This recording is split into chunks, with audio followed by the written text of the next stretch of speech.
Hello, hello, hello. Let me get my water. This is Caleb. This is Caleb Krebs. And this episode we are talking about I'm Here. It is the 2000 sci-fi romance short film written and directed by Spike Jonze. Um, I was doing a bunch of love films last week, and I noticed this one by Spike Jonze, and I've heard a lot of things about it. And I heard that people liked it, and I just kind of wanted to see it. And I knew it was the precursor to Her, and sort of set up the inspiration. Um, it says here the film is a love story about two robots living in Los Angeles where humans and robots coexist. Usually I've been going over the film, but I'm just gonna skip it because hopefully you've watched it. I just watched. Give me 1 second. Right before Spike Jonze did Her and he did I'm Here, he directed a short film with Kanye West called We Were Once a Fairy Tale. And it's very obscure, it's very symbolic, it's very metaphorical and things like that. While this one isn't. I don't know, for me, I just think maybe because it was almost, it was paid for by a vodka company. It had to be PG or something. But the film was very dull. My thing is, if you're really into, like, animes, I guess that's a good example where they just kind of get obscure concepts and attempt to make normal stories around those concepts. And they're not bad, like the idea that robots and humans coexist in Los Angeles. I really like that. And it was based off the Giving Tree. And this character can't do anything but give. That's all he knows in his life, is just to give. And he takes it to the extreme when he meets someone he really cares about. It just, I don't know, it wasn't anything too crazy. And I don't know, I didn't think too much about it. Or I have a couple things to say about it, but what I wanted to mention first was Sheldon, the male robot, is played by Andrew Garfield. And I don't understand. Andrew Garfield is such a good actor. Like, he has, like, everything set up to come in and do great things, but he hasn't. Um, it's just crazy because, oh my god, he was in the Terry Gilliam film. And then he did I'm Here by Spike Jonze. And then he did The Social Network. Then he did Spider-Man. Then he did Hacksaw Ridge, which I've never watched, but I've heard is good. Silence was amazing. Under the Silver Lake was amazing. It's just kind of crazy that he has so many good roles while having so many bad roles too. And I just want to point out that he was the male robot, and he does a lot of good roles. It's just he doesn't get the credit he deserves, especially seems like by modern day critics. Anyways, back to the story. It wasn't too big for me, and I speak about time because it's very important, or at least very important to me. And I think the time fits this type of story perfectly. It's a simple story about how this man slowly gives himself to this woman and gives her everything. I think it could be symbolic if you were to use it through the lens of masculinity and a male coming in and attempting to care for another person, like a significant other, and willing to give them literally their entire body. Um, or the idea that two people sort of become one, or even a father-child relationship. But I'm kind of getting ahead of myself. Two becomes one. It's sort of the idea that one becomes two, and two wants to become one. And what I mean by that is you're an individual. You stand by yourself alone, a lone number, one, and you dream about and you fantasize about having a second partner, becoming two.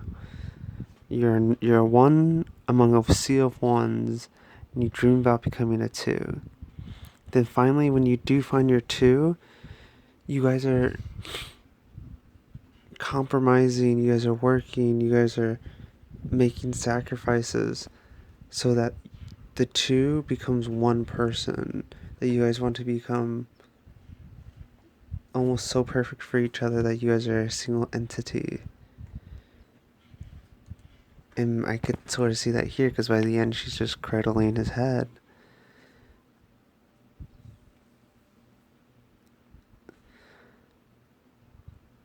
It can also be symbolic of the father-child relationship, because although he liked her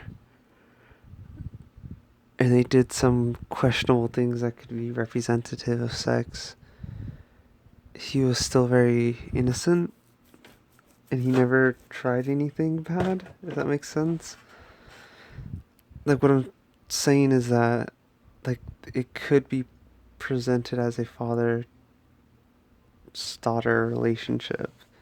And even then, if it was a father-daughter relationship, he literally gave everything for his daughter. I think there's something beautiful about that.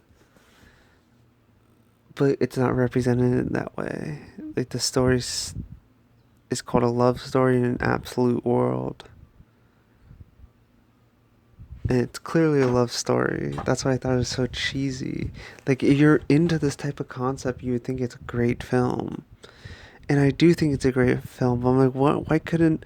My first thing, when he gave her his leg, I'm like, it would be interesting for a human world to be sort of based around that. Sort of the idea that... But what if they lived in a sci-fi world in which you can give humans your other body parts? It's the same exact concept. It's just that a robot's more believable, I guess. Yeah, that's it. And to me, it is not, unfortunately.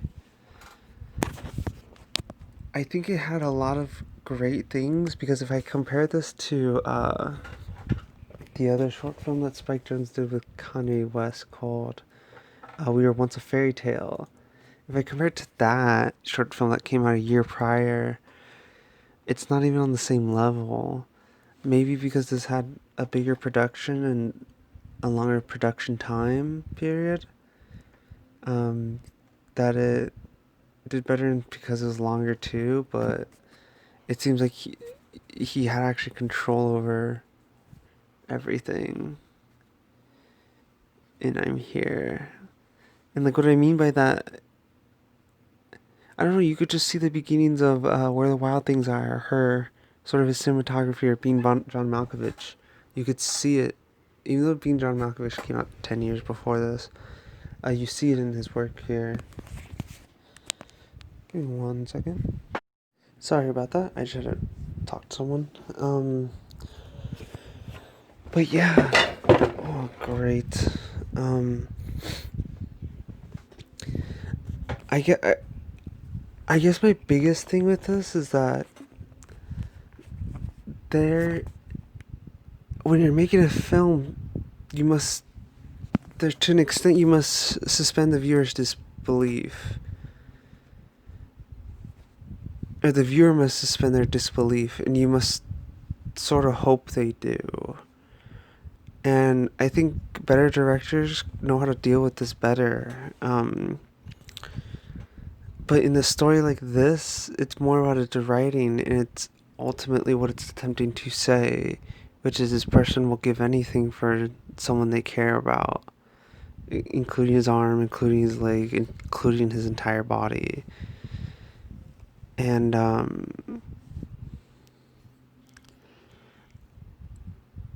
to me, it's amazing that that resonated well, and that it was clear as day.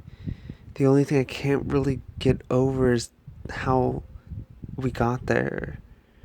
Like, we met this innocent guy that we don't even know, who lives a normal life at a library, and we see this girl who's a punk rocker who's willing to be rebellious, basically the complete opposite of who Sheldon is. And for some reason, she has a crush on him. I guess that's believable enough, and her friends convince him to come. But just sort of that idea, and the idea that these two contrasting personalities, and I know that you don't need mutual interests to fall in love with someone, you need mutual values. But how do we know their values? Those things aren't even stretched out long enough. They just it's sort of like the manic pixie dream girl, is that this girl came in, showed him that life is worth living, and because of that he's in love with her. Like, they don't have any values other than that. And because of that he's willing to die for her, or willing to give his entire body for her. Just something like that is just not foundational enough. It's not rooted too much. And I just can't get with it. And I can't think it's that amazing. That's it. It's just like, if you're really into concepts, this is the type of film you would want to watch. But it's like, if you're looking for something that's going to challenge film, if you want a film that's going to challenge the medium of cinema, or actually, I guess this does, it challenges the medium of narrative, because most robot stories, I think that was a weird part that I had to get over too in the very beginning, where that they were robots with feelings just like humans that seem to take over all the information places that humans would do, like librarians and things like that. But they had a personality, and they really presented a human character to me. And if things like that is what they're trying to really go for, it's like, then great. Then you really did push the limits in some areas. It's like you push. It's like in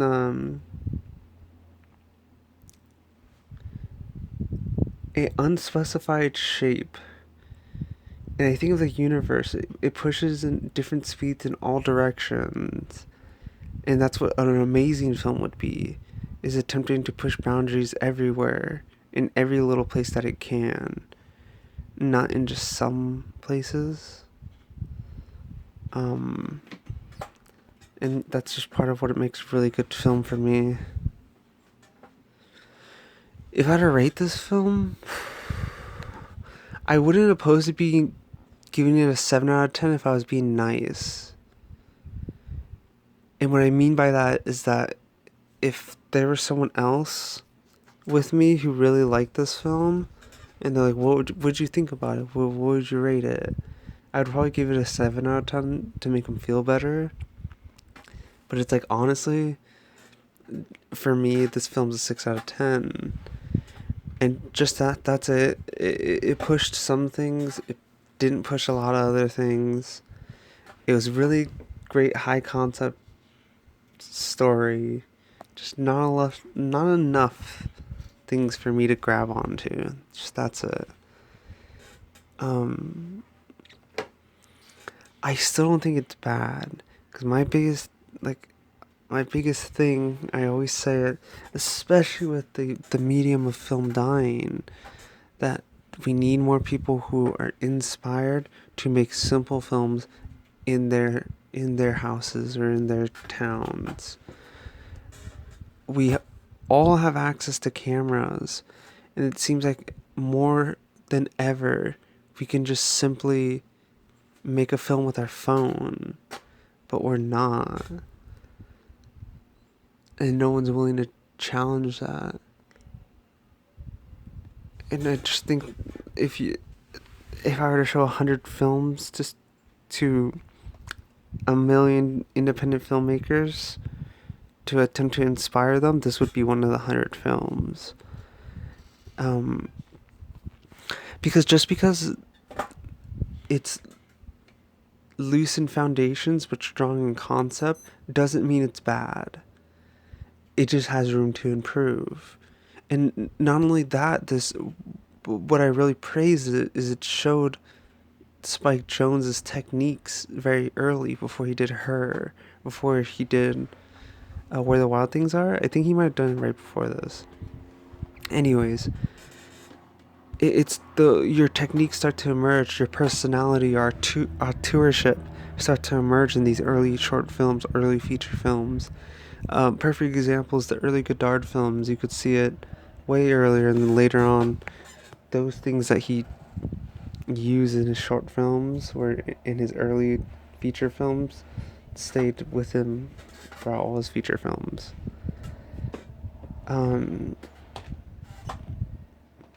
You can say this about any director, literally any director, and that's all. That's all I'm saying. Even if you have a high concept, low story type film, you're still attempting, and you're still creating your voice, and you're still learning. And sort of those things help me rate a film higher too. By here, Spike Jonze was already established director with 10, 15 plus years of experience in the industry. And not only that, the LA industry, Hollywood. So it's not like he was not known, he just wasn't known in narrative filmmaking. But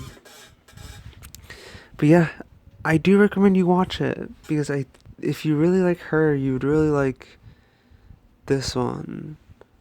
I really liked Her. It's just that this as I'm attempting to be a critic who's supposed to be rating films, and I can't be too loose on it. Not too loose, but not harsh on it. So I'm trying to be harsh while being nice. So that's why I say that you should watch it, and it's a great film, but I just can't rate it highly. With that being said, we're gonna keep this short. Awesome. Jesus Christ. Awesome. We take it 18 minutes. Okay, this episode I've talked about I'm Here, the 2010 film by Spike Jonze.